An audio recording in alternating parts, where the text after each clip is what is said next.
Salve, salve! Como estamos? Eu tenho feito uma sequência de vídeos de cozinha, mas eu gosto muito de fazer vídeos assim, onde eu converso e tiro algumas coisas da minha cachola, que eu gosto muito de conversar. E ontem eu faço com muita rotina, eu não faço sempre porque às vezes não dá, e às vezes é uma certa incompatibilidade em achar os alimentos corretos. Eu faço muita geleia caseira. Tá vendo? Isso aqui de morango, ó. Certas geleias são mais difíceis, tipo de geleia de abricô, né? Damasco é mais complicado. Você arrumar damasco fresco é complicado. Damasco seco é uma fortuna. Então fica mais complicado. Outras geleias são mais fáceis, tipo geleia de ameixa. Você consegue comprar ameixa muito facilmente. Geleia de morango e algumas outras geleias. Geleia de pimenta também é fácil. Inclusive eu tenho até vídeo aqui de geleia de pimenta no canal, em que eu faço uma geleia de laranja com pimenta. Do vídeo que eu fiz a minha tangerina mexerica glaciada, também pode ser rebatido para fazer geleia. O conceito é sempre o mesmo. Você pega uma quantidade de fruta e uma quantidade de açúcar e junta os dois e deixa ferver. Não tem mistério. O que tem é paciência, dinheiro, obviamente, envolvido, e desejo por fazer. Porque é muito simples eu chegar no mercado e comprar isso aqui. Pois bem, eu tenho uma frase de um amigo meu muito antigo que diz o seguinte, eu sempre rio muito dessa frase, mas essa frase é muito boa. Quem paga exige. E eu acho que a gente tem que exigir mais pelos nossos produtos, a gente tem que exigir mais pelos nossos direitos. Principalmente com o que a gente compra. Porque, na verdade, se você for parar para pensar, quando eu compro um produto de uma loja, né, um tênis, ou então quando eu compro uma geleia, mas o que for, eu estou depositando minha confiança naquele fabricante. Então, quando eu compro, cara, tá uma ventania desgraçada aqui, então as portas provavelmente vão bater, as janelas, as cortinas vão ficar abrindo e fechando, etc. Mas, pois bem, então quando eu compro um tênis da Puma e eu vou correr, eu deposito minha confiança de que a Puma é um tênis confiável para eu correr, olímpicos, etc e tal. Quando eu compro uma geleia da geleia sem açúcar, feito com suco de maçã e etc, eu estou depositando minha confiança que aquilo tudo que ela fala é verdadeiro e verídico. E eu não estou aqui fazendo um vídeo apologia a contra você consumir. Eu estou só fazendo um vídeo para a gente começar a entender como funciona assim, a gente precisa criticar um pouquinho mais. Principalmente criticar o que a gente está comendo. Daí que entra isso aqui. Aqui tem 2 potes de geleia. Espera aí, vou fazer bonitinho aqui, ó. Aqui tem 1 quilo de morango para 300 gramas de açúcar. Vocês podem ver. Se você for comprar uma geleia tradicional no mercado, tradicional que eu estou dizendo, uma genérica, tá? A base é sempre a mesma. 50% de açúcar. Por que eu estou falando isso? Tirando as geleias assim, mais premium ou então mais caras, em que você tem uma qualidade maior envolvida e uma preocupação maior, em geral a geleia vai ter 50% de açúcar. Ou seja, em 1 quilo de morango eu vou ter quase 2 copos desse aqui. Então você vê que um copo é quase um copo por pote. Isso é importante a gente entender, porque da onde surgiram as geleias? E aí tem um cara que eu sempre gosto de citar, aliás, tem um pesquisador muito importante para mim, que é o Richard Wragler, né? Que ele faz um livro, ele é um antropólogo, e para mim esse antropólogo foi imprescindível nos meus conhecimentos de nutrição, que é o livro Pegando Fogo. Na verdade, o Richard Wragler é um primatólogo, ou seja, ele estuda primatas. Esse livro foi extremamente importante. Esse livro, Pegando Fogo, ele explica por que cozinhar nos tornou humanos. Toda a tese dele é de que nós só evoluímos como seres humanos, e principalmente em inteligência, porque nós aprendemos a cozinhar. Aqui a ideia é só a gente bater um papo para entender como é importante a gente criticar o sistema e criticar a própria evolução da culinária, para a gente entender onde a gente se encaixa hoje. Pois bem, o que ele diz, mais ou menos? Que o cozinhar favoreceu principalmente a melhor conservação dos alimentos, mas principalmente, cara, eu odeio quando eu faço a minha, mas principalmente favoreceu um aumento da biodisponibilidade de calorias. Sim, então um aumento calórico dos alimentos. Por que o alimento calórico? Porque quando eu cozinho, eu consigo aumentar a densidade de um produto. E é isso que estamos falando aqui, de densidade. Veja, aqui tem 1 kg de morango e 300 gramas de açúcar. O volume inicial era muito grande e se tornou pequeno.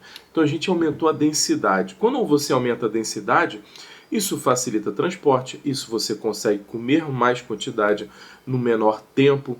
Então isso tudo favoreceu para que a gente tenha um aumento calórico importantíssimo, que é o nosso desenvolvimento. Afinal de contas, quando a gente pegava 10, 20 mil anos atrás, há 100 mil anos atrás, você não tinha geladeira, você tinha que comer correndo, então tudo era muito difícil. Você ter um alimento que te consuma, quer dizer, você ter um alimento que aumente o seu nível calórico é muito benéfico. Principalmente que dizem, a estatística diz que o ser humano passava até 12 horas do seu tempo livre procurando comida.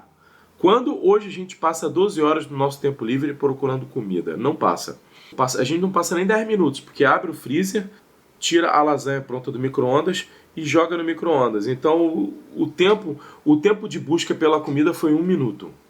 É muito pequeno comparado às 12 horas que a gente tinha antigamente. Então esse aumento calórico foi super importante para a gente como ser humano ter o que a gente evoluir ao que nós somos hoje. Pois bem, e aí a gente entra nas nossas receitas calóricas. E aqui eu não quero ficar prendendo muito a números de caloria, porque a ideia é você entender a quantidade e não o número. Porque eu acho que o número, ele é uma coisa assim, ele é supérfluo se você for analisar todo o contexto histórico. Então vamos lá. Como é que surge a ideia de geleias? Ela surge num pensamento de preservação. Preservação de 2 motivos. Porque as frutas elas têm sazonalidade, que hoje não tem. Hoje você compra melancia à torta direito, hoje você compra manga à torta direito, mas antigamente você só encontrava manga em dezembro, janeiro, fevereiro. E acabou. Às vezes novembro. Depois disso você acabou, você tinha que consumir outra fruta. E se você quisesse manga em julho, você teria que fazer um processo de conservação nela. E o processo de conservação, ele se dá por meio da adição do açúcar ou do sal, que eu não vou pegar porque eu não estou afim. Mas você entendeu. Ou então você desidrata, que também é a mesma coisa. Você aumenta a quantidade de carboidrato dentro do alimento, ou você aumenta a quantidade de sal dentro do alimento porque você retira a água. E tudo se baseia numa questão de tirar água, aumentar açúcar, aumentar sal e aumentar gradiente, o que na microbiologia eles chamam de atividade de água. Que é quanto menos atividade de água, menor vai ser a chance de um alimento se contaminar. Perfeito. Essa questão da atividade de água é muito importante porque, de acordo com a sazonalidade, e se você for parar para pensar, as geleias e compotas, elas nascem num pensamento muito europeu, que onde você tinha um clima muito difícil. Aliás, aqui no Brasil, a gente também tem as nossas questões de conservação, muito mais ligadas à fermentação. Eu falei isso em algum vídeo agora que eu não lembro, mas Claude Lévi-Strauss, por exemplo, ele é muito bom em falar das questões no cru e o cozido, ele fala muito sobre questões de como que os índios da América do Sul, ou propriamente, os índios em geral da América do Sul, eles faziam muito processo de conservação, mas ligado à fermentação. Então a gente também existe o processo de conservação por fermentação. Mas na Europa em geral era muito comum o processo de conserva em frutas por conserva. Aliás, vou só fazer um adendo aqui. O processo de conservação por fermentação também é comum em todos os lugares. Afinal de contas, quando você fermenta e faz vinagre, você fez uma fermentação, né? E você ali conservou ali o que você estava querendo. Mas vocês entenderam o raciocínio de que isso aqui não era tão comum na América do Sul. É mais comum na Europa, ali no continente, nos continentes europeus. Por quê? Aqui a gente tinha uma sazonalidade muito alta de fruta. Aliás, a gente sempre teve uma sazonalidade muito alta de fruta. E na Europa não. Então na Europa, na época fria, você não tinha como guardar alimento. Aliás, não tinha mesmo. Você, principalmente fruta. Então se você quisesse comer alguma fruta, você tinha que fazer um processo de conservação. E aí que a gente entra o seguinte: quanto menos açúcar você tem dentro disso aqui, maior será a atividade de água que a gente tem dentro disso aqui. E se tem muita atividade de água, você vai ter uma maior chance desse alimento se estragar. Ou melhor, esse alimento vai demorar mais, ele vai demorar menos tempo para se, quer dizer, ele vai se estragar mais rápido. Entendeu? E isso é importante, porque num lugar onde você não tem geladeira, é importante que uma fruta dure 6 meses. Agora, dentro da minha casa, onde eu tenho uma geladeira, eu consigo, com uma certa facilidade, encontrar um morango, que na verdade eu estou comprando até congelado. Então eu compro um morango congelado de fornecedor, ele me traz e me entrega, tal, e eu faço. Então, nesse contexto, eu não preciso guardar o meu alimento por 6 meses na geladeira.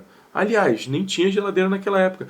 Por isso que é importante, por isso que as receitas antigas de geleia são muito doces, são muito adocicadas, né? Beirando a marmelada, beirando o marmelo, a goiabada, sabe? Tem que ter muito doce, porque esse troço tem que ficar bom e nunca estragar a temperatura ambiente.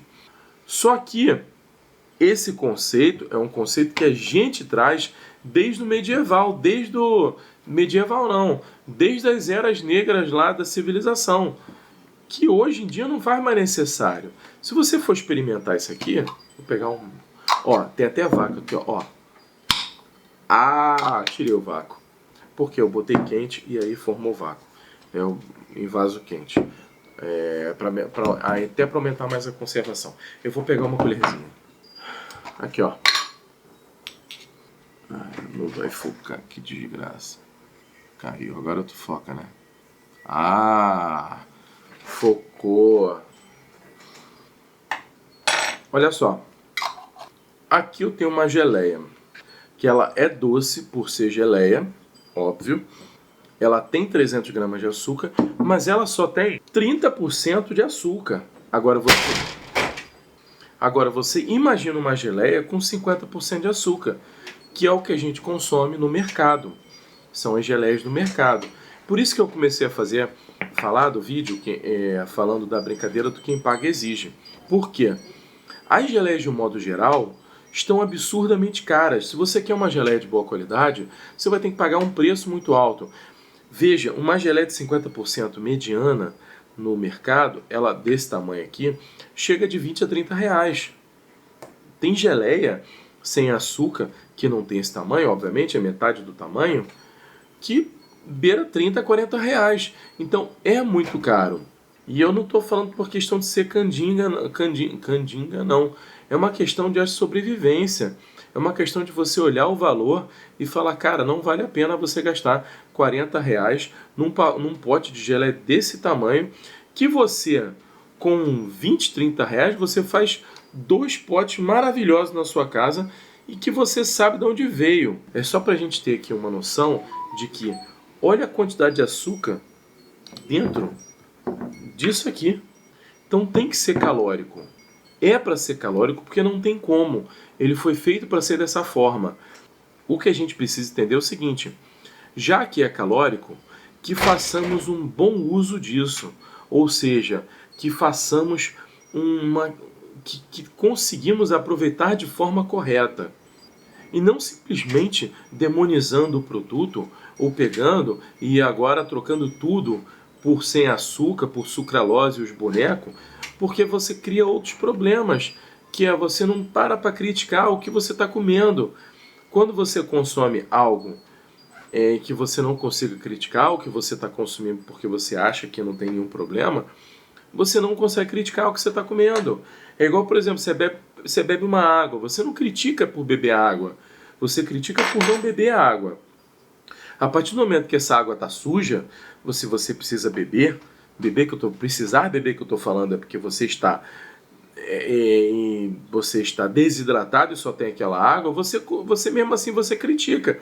Pô, essa água está suja, mas eu preciso beber água. Então essa crítica é importante para a gente entender a densidade dos alimentos. Então eu vim falar mais aqui de uma questão de como é importante, como que a cozinha ela faz com que você tenha mais critério na hora de você comer. Porque assim, se eu não for fazer se eu for comprar isso pronto, você não enxerga isso aqui dentro do pote. E é isso que eu estou falando que é importante. É você conseguir enxergar as coisas. Que a cozinha ela te dá... Cala a boca, celular. Que a cozinha ela te dá esse poder de você conseguir enxergar tudo da totalidade do alimento. Justamente porque você fez. Você fez, você acrescentou e você colocou. E a partir disso você ganhou, você começou a criticar. Se você ficou até o final desse vídeo incrível, maravilhoso, manda um beijinho pra mim, curta, compartilha, manda para aquele seu colega, para sua amiga e faça um geleia em casa. Pô, cara, isso aqui não tem receita. É 1 quilo de morango, 300 gramas de açúcar, 200 se você quiser, não precisa botar 30, lembrando que é 50% do mercado, você bota 20%, 200 gramas de açúcar e vai continuar sendo doce. E você deixa reduzir até o ponto que você queira. Eu nem bato, como vocês viram, não vou pegar de novo porque vai estragar. Mas como vocês viram, eu nem bati a geleia. Eu só amassei. Eu peguei uma escumadeira e amassei para ficar da textura que eu quero. Sabe, vamos fazer geleia, vamos fazer os negócios mais naturais, porque fazendo, a gente primeiro quebra uma cadeia que é você dar toda a importância da sua alimentação à indústria, como o sapato. A gente hoje não faz sapato, nem quero fazer sapato. Mas na alimentação eu consigo fazer. Então a alimentação, eu acho que é importante a gente tentar quebrar essa cadeia. Porque se a gente quebra essa cadeia, a gente começa a dar importância ao que a gente vai fazer. E não dá importância ao que você vai comprar do mercado.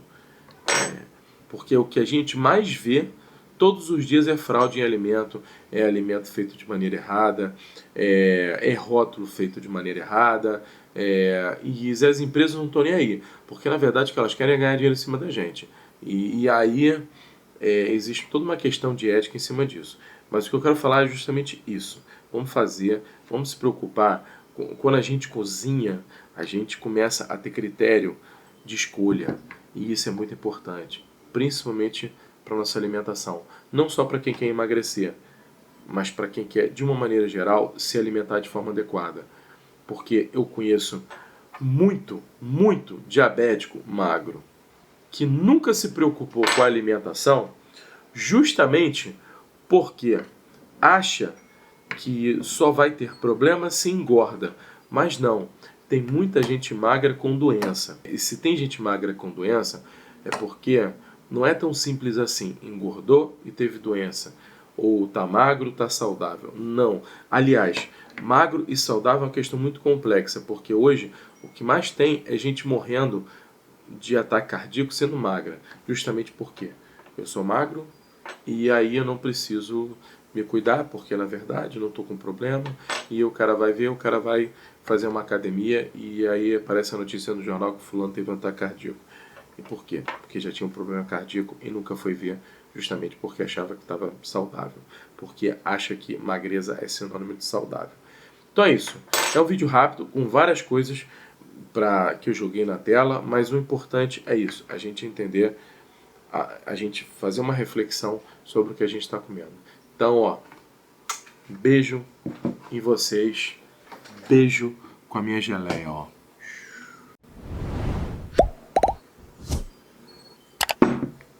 Tchau.